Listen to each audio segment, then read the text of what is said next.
Olá, amigos internautas, nossos queridos amigos do Instituto Espírita de Educação.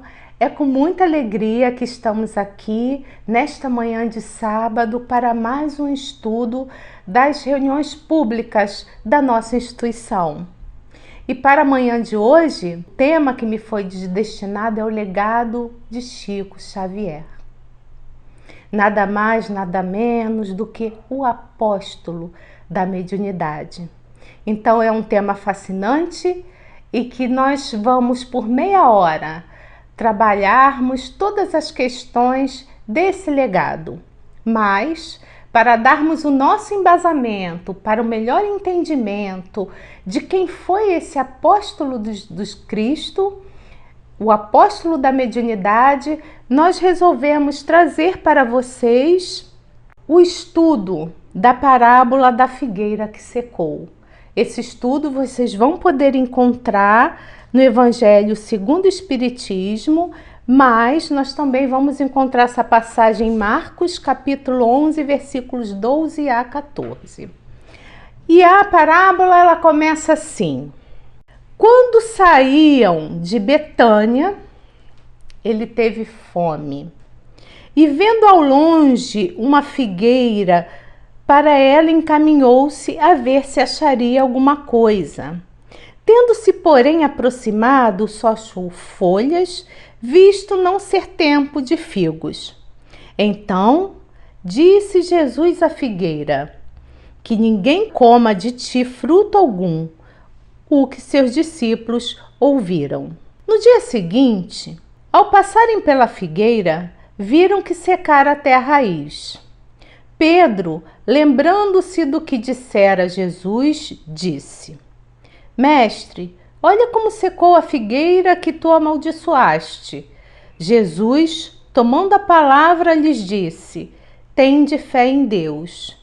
Digo-vos em verdade que aquele que disser a esta montanha: tira-te daí e lança-te ao mar, mas sem hesitar no seu coração crente, ao contrário, firmemente de que tudo o que houver dito acontecerá, verá que com efeito acontece. É bom lembrar que na época das profecias era importante que os profetas, e Jesus assim se intitulava, né, era visto como Messias. Esses profetas, eles geralmente traziam as suas ordens, as suas informações através da oratória. E não só através das palavras, eles traziam as suas profecias. Essas profecias eram trazidas também através de atos teatralizados, porque a gente precisa lembrar, mais uma vez eu digo, que a gente está lá no passado, lá há mais de 2000 anos atrás. E era assim que esses profetas eles se comportavam. E Jesus fez a mesma coisa. Era uma forma de impressionar aquele povo e trazendo uma lição importante sobre a questão da figueira. Então, o que Jesus queria dizer com isso? Por que Jesus amaldiçoou a figueira? Então, através dessa encenação e desse todo o contexto histórico, nós vamos começar a pensar assim: qual o símbolo da figueira? Vamos começar com esse símbolo, né? O que a figueira representa nessa história? Então a gente vai ver que a figueira no Velho Testamento é um símbolo de Israel. É um símbolo de ação religiosa de Israel, e o fato de um Messias procurar um figo na figueira é como se fosse, a gente pode dizer assim, como se fosse um teste. É como se Jesus buscasse em Jerusalém elementos espirituais que aquelas pessoas já tinham condições de oferecer. Então veja bem, o Jesus, ele tinha um dia antes entrado triunfalmente em Jerusalém. Ele foi recebido como um verdadeiro rei. as pessoas gritavam, as pessoas jogavam palmas para que ele passasse. Então ele estava ali naquela condição de realmente de Messias. À noite ele foi descansar em Betânia, na casa dos seus amigos, de Marta, Maria, de Lázaro, que não era muito distante de Jerusalém.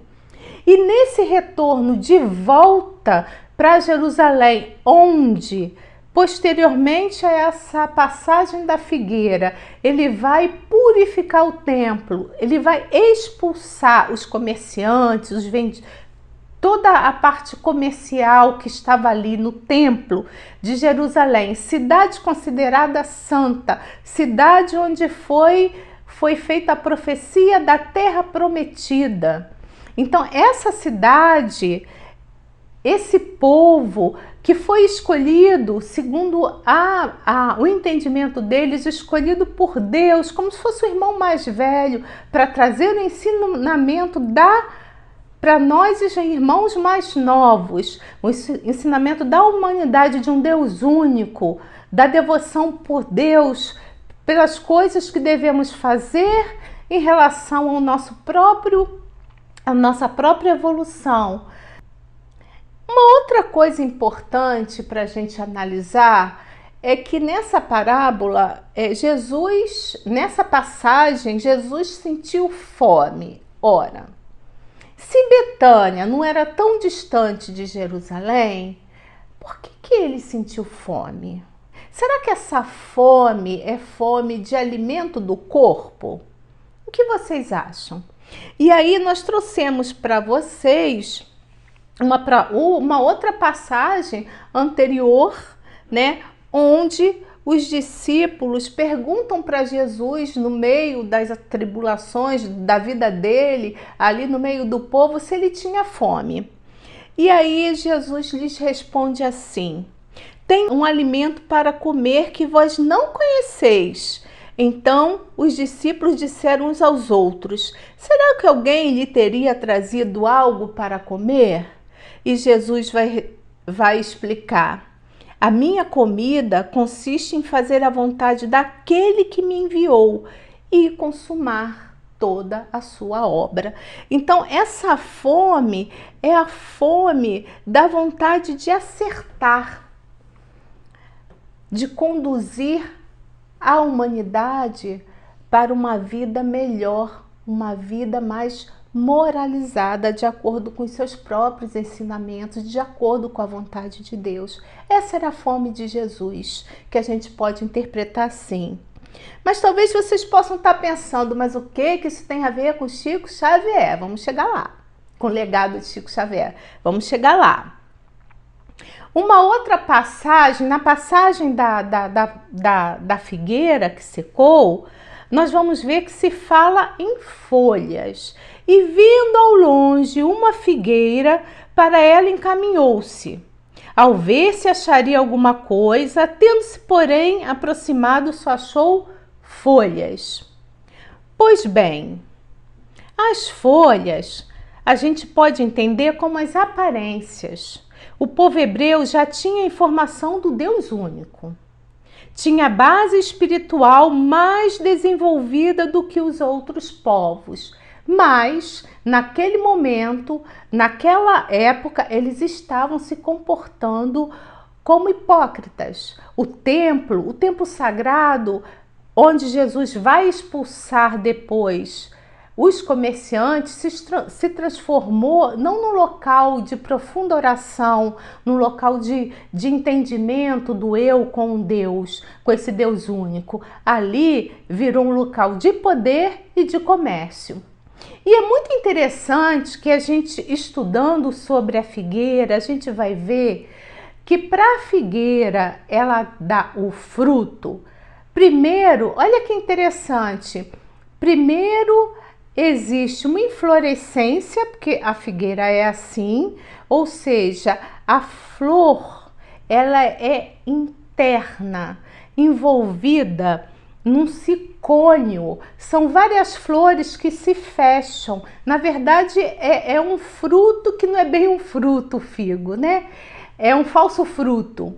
É ali naquele momento que começam as pequenas folhagens. E a gente vai ver que essa passagem de Jesus, ela acontece no final de março, início de abril, mais ou menos. Então, a época de frutos naquela região, ela só vai acontecer, né, essa época de figos, lá para junho. Então, não era a época de figo. Então, assim, quando essa árvore, ela realmente está pronta para que os figos estejam maduros, ela está toda em folhagens. As folhas aparecem, resplandecem. E aí, Jesus olhando de longe, olhando aquela árvore toda diferente das outras, porque não era época de figo. E como a gente entende que para dar figo tem que ter as folhagens, para ter figo ela tem que ter essa exuberância, ele foi lá, né? Ele foi até a árvore, essa árvore que estava com essas folhagens antes do tempo, para verificar se havia os frutos, porque ele entendeu que teria os frutos ali, coisa que não aconteceu. Então a árvore era infrutífera, ela só tinha aparência. Ela era apenas aquilo que muitos de nós hoje, fazemos, né, nos nossos dias a dia, né? Nós vamos ver muitas pessoas ligadas à religião, muitas falas importantes, né? E muitas pessoas envolvidas nos templos, não só espíritas como outros templos também, mas que só tem a vestimenta, essa folhagem, essa aparência. Então, para nós cristãos que estamos seguindo o Evangelho de Jesus, nós precisamos estudá-lo e colocar em prática aquilo que nos foi ensinado. E aí a gente vai pegar de novo, né, a sequência, que quando eles voltam, eles vão ver que a árvore toda secou até a raiz. Então, para que nós possamos ser laboriosos, a gente precisa colocar em prática as ações voltadas para a caridade, as ações voltadas para o nosso próprio melhoramento. Nós devemos praticar a indulgência, a caridade, a tolerância com os nossos irmãos. E aí a gente pensa assim, opa, então eu já estou conseguindo ver uma ponte com Chico Xavier. E aí nós vamos colocar que a fé sem obras, ela é morta. Então é uma fé raciocinada, é uma fé em Deus. Nós espíritas acreditamos na reencarnação, acreditamos em dias melhores, acreditamos no livre-arbítrio, acreditamos na lei de causa e efeito. Então, se hoje eu ainda, mesmo como um ser pequenino, quero me tornar uma pessoa melhor, então comecemos hoje, todos nós vamos começar hoje a poder fazer o nosso futuro melhor. Vamos começar hoje a praticar o bem através do nosso próprio melhoramento. Nessa passagem da figueira, né, para terminar o estudo da parábola da figueira que secou, e aí Jesus, tomando a parábola, lhes disse: tende fé em Deus, digo-vos, em verdade, que aquele que disser a esta montanha, tira-te daí e lança-te ao mar, mas sem hesitar no seu coração crente, ao contrário, firmemente de que tudo o que houver dito acontecerá, verá que com efeito acontece. Então, não importa se você nesse momento está pensando assim, eu não sou Jesus, eu não sou um espírito superior, como pode assim eu agora, através desses ensinamentos, eu me modificar e ser um anjo bom? Então não é isso que a doutrina espírita fala para nós. Ela fala o seguinte, né? Que a gente tem que, aos poucos, galgar patamares mais altos. E aí a gente devagar começa hoje com uma ação, amanhã, olha que interessante, vamos começar sorrindo para as pessoas, vamos começar a olhar o outro como irmão, olhar o outro que nos serve como irmão. Vamos aproveitar esse momento de confinamento para olhar mais para a nossa família, para para conversarmos mais, para trocarmos mais. Vamos aproveitar esse momento para enchermos as redes sociais de coisas boas. Então, assim, mas eu ainda não consigo fazer nada disso. Consegue, consegue sim. Quem não consegue dar um sorriso para uma pessoa, dar um abraço naquele que em algum momento está triste, consegue sim. Talvez neste momento a gente não consiga dar grandes saltos, como deu Paulo de Tarso, né? Que de assassino se tornou, ali na estrada de Damasco, grande divulgador do Cristo. Então, assim, a gente talvez nós não consigamos ser o Paulo de Tarso, mas a gente consegue ser as Marias, os Josés, o João, os Pedros do dia a dia, nossos irmãos que estão aí, independente da religião, e que a gente tem que aprender a respeitar e que a gente tem que aprender a amar. Então, se a gente conseguir, dentro pelo menos da nossa família, amar ao nosso próximo, ao nosso irmão que está na nossa família, ali do lado da gente, já é um bom começo. Então, esse exercício a gente pode começar a fazer dentro do nosso lar. E a gente está numa ótima época para isso. E aí, com as palavras de Kardec, ele vai dizer assim, que a figueira seca simboliza também todos aqueles que, tendo meios de ser úteis, não o são. Todas as utopias, todos os sistemas ocos, todas as doutrinas carentes de base sólida. O que as mais das vezes falta é a verdadeira fé. A fé produtiva, a fé que abala as fibras do coração. A fé numa palavra que transporta as montanhas. São árvores cobertas de folhas, porém baldas de frutos, ou seja, sem frutos. Então, Kardec também reforça isso no Evangelho segundo o Espiritismo, e ele fala de uma maneira mais geral dos sistemas, das doutrinas. Bom, e aí chegou ele que a gente tanto esperava, Chico Francisco Cândido Amor Xavier, chamado popularmente como Chico Xavier. E aí, nós fomos lá no Evangelho segundo o Espiritismo, um pouquinho mais atrás, e nós fomos achar no capítulo 12, Sede perfeito, instruções dos Espíritos, a virtude, algumas características do homem de bem. E vamos ver se Chico Xavier tinha essas características. O que vocês acham? Olha, a virtude, no mais alto grau, é o conjunto de todas as qualidades essenciais que constituem o homem de bem. Ser bom, vamos lá, ó. Ser bom, caritativo, laborioso, sóbrio, modesto, são qualidades do homem virtuoso. E aí, para que nós não ficássemos, né, a semana inteira que foi a semana, né, do mês de aniversário, que se Chico tivesse encarnado hoje, ele estaria teria feito ontem 110 anos. Então o Instituto Espírita de Educação a semana inteira falou de Chico Xavier. Então, para não ficar muito repetitivo as falas, nós trouxemos esse Chico com a virtuosidade desse homem de bem.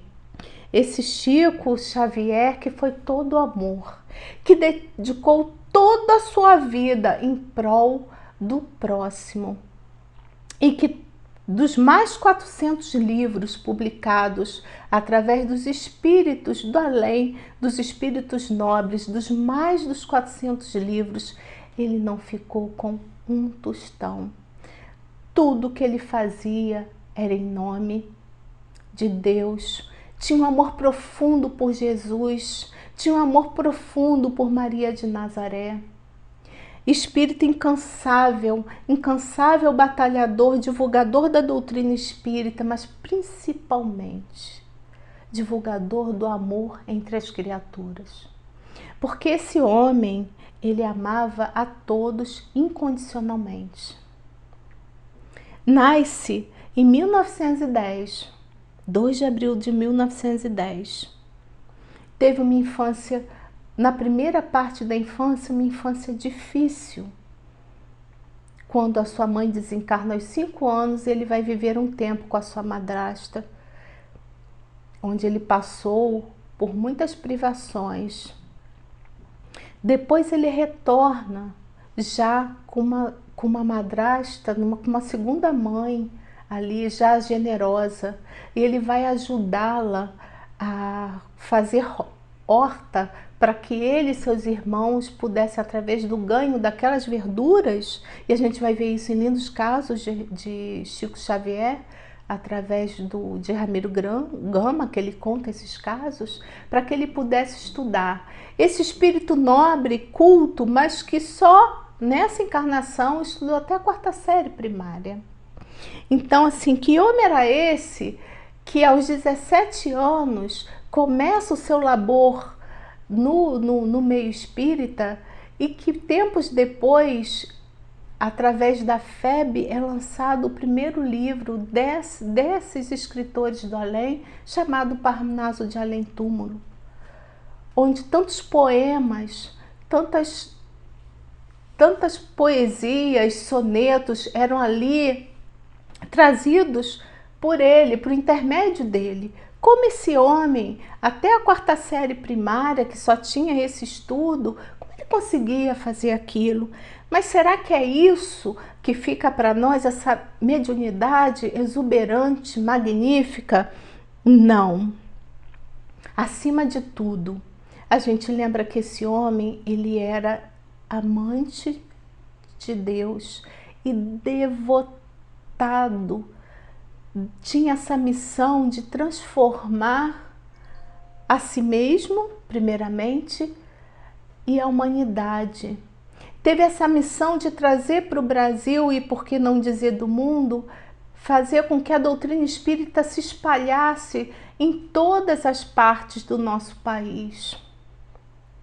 E quando ele, por volta de 31, 32, tem o primeiro contato com Emmanuel, que vai ser o seu mentor, o seu amigo espiritual, para orientá-lo na sua jornada, a primeira coisa que Emmanuel fala para ele é que ele tivesse disciplina. Na passagem, a gente pode ver assim: você está realmente disposto a trabalhar na mediunidade com Jesus? Sim, disse ele, se os bons espíritos não me abandonarem. E aí Emmanuel pergunta: não será você desamparado? Pergunta não, é uma afirmativa. Disse-lhe Emmanuel: mas para isso é preciso que você trabalhe, estude e se esforce no bem. E o senhor acha que eu estou em condições de aceitar o compromisso? Tornou Chico. Emmanuel fala: perfeitamente. Depois que você procure respeitar os 3 pontos básicos para o serviço. Porque o protetor se calasse, o rapaz perguntou: qual é o primeiro? Resposta: disciplina. Qual é o segundo? Resposta: disciplina. E qual é o terceiro? Resposta: disciplina. Quando eu li isso, eu fiquei pensando assim: nossa, e às vezes por pouca coisa eu reclamo das coisas, né? E aí eu não quero deixar de fazer uma coisa para fazer outra. E aí às vezes se tá muito calor e eu tô reclamando do calor, se eu tô na casa espírita sentindo calor ou se eu tô com frio. Eu tô falando de mim, de pequenas coisas, né? Sem disciplina nenhuma, né? Quantos de nós temos os nossos compromissos, a gente acaba chegando atrasado, fazendo nas reuniões mediúnicas, fazendo que os espíritos nos esperem, né? Então tá tudo errado, né? Então, antes de mais nada, o Chico teve que se comprometer com essa disciplina. E a segunda orientação de Emmanuel foi essa: olha, lembro-me, isso é Chico falando, num dos primeiros contatos comigo, ele me preveniu que pretendia trabalhar ao meu lado por tempo longo, mas que eu deveria, acima de tudo, procurar os ensinamentos de Jesus e as lições de Kardec. E disse mais, que se um dia ele, Emmanuel, algo me aconselhasse que não estivesse de acordo com as palavras de Jesus e de Kardec, que eu devia permanecer com Jesus e Kardec, procurando esquecê-lo. Jesus e Kardec, a esses dois espíritos que devemos seguir os seus ensinamentos, porque essa orientação, e está claro para todos nós que não é só para Chico, né? É para nós, e a gente vai, né, na doutrina espírita e acaba estudando outras coisas, e estuda isso, e vai estudar, alguns de nós, não são todos, e vai estudar cromoterapia, e vai fazer coisas, hoje em dia, tantas casas que estão desvirtuando os ensinamentos, né, de Kardec, de Jesus. E são muitos modismos que hoje em dia a gente vê nas casas espíritas, né? E aí a orientação para Chico e a orientação que eu entendo que seja para nós é o estudo, seguir Jesus e Kardec. E aí nós vamos citar, para a gente concluir, né? Esse legado de Chico Xavier. E aí a gente vai ver numa postagem de Marta Antunes, ela é vice-presidente da Federação Espírita Brasileira, ela diz o seguinte sobre Chico: Chico Xavier, por meio da sua mediunidade excepcional, a ponto de ser chamada antena psíquica do século, decodificou os ensinamentos espíritas, transmitindo as ideias e interpretações dos espíritos orientadores. Ele foi um exemplo de edificação moral pelo conhecimento e vivência do Evangelho. Então, o legado dele foi essa transcodificação, né? Trazer para nós os ensinamentos, foram mais de 400 livros, os ensinamentos da espiritualidade amiga e o exemplo da edificação moral. E eu diria que a exemplificação moral foi o principal exemplo desse legado, foi o principal legado dele. Para mim, em cima do que eu estudei, ele nos deixa o legado de amor, de bondade e generosidade. E também no livro Lindos Casos de Chico Xavier de Ramiro Gama, a gente trouxe uma pequena passagem, são muitas passagens, vale a pena conferir, ler o livro. Eu li pela segunda vez e fiquei encantada, muita coisa eu já tinha esquecido, né? Então eu trouxe assim um trechinho e vou tentar narrar para vocês. Chico, ele só tinha 2 ternos. Era a roupa que na época se usava, né? Hoje em dia quase ninguém usa terno no dia a dia, mas na época dele era assim. Ele ia trabalhar dessa forma. Ele só tinha dois ternos. E um belo dia, um deles foi roubado. Os amigos de Chico ficaram muito preocupados e ficaram muito chateados, né? Ele já não tinha muita coisa, era um homem que não tinha muito dinheiro, né? Vivia em condições precárias e ainda por cima alguém foi lá e roubou um dos ternos dele. E aí, uma das pessoas que estavam visitando ali a Chico e outros amigos, eles resolvem fazer uma emboscada, né? Então, botaram uma trouxa de roupa ali na janela de Chico, onde ele dormia, e pediu assim: Chico, a roupa tá aqui, você vai ficar acordado para a gente descobrir quem é esse ladrão. E aí o que aconteceu? O ladrão apareceu, levou as roupas, Chico deu um tempo e depois alardeou, chamando a todos, dizendo que as roupas haviam sido roubadas. E aí perguntando para Chico, as pessoas indignadas: mas você não estava ali de plantão? Ah, não, eu adormeci. Então muitos ficaram chateados, né? Porque ele realmente, assim, estavam todo mundo preocupado com a vestimenta dele, né? E ele não estava, entre aspas, nem aí. Tempos depois, ele indo trabalhar na Fazenda Modelo, né, que era onde ele se aposentou lá, alguém para ele no meio do caminho e fala assim: irmão Chico, pare, desejo lhe pedir perdão. E ele Perdão de quê, meu irmão? Fui eu que lhe roubou as roupas.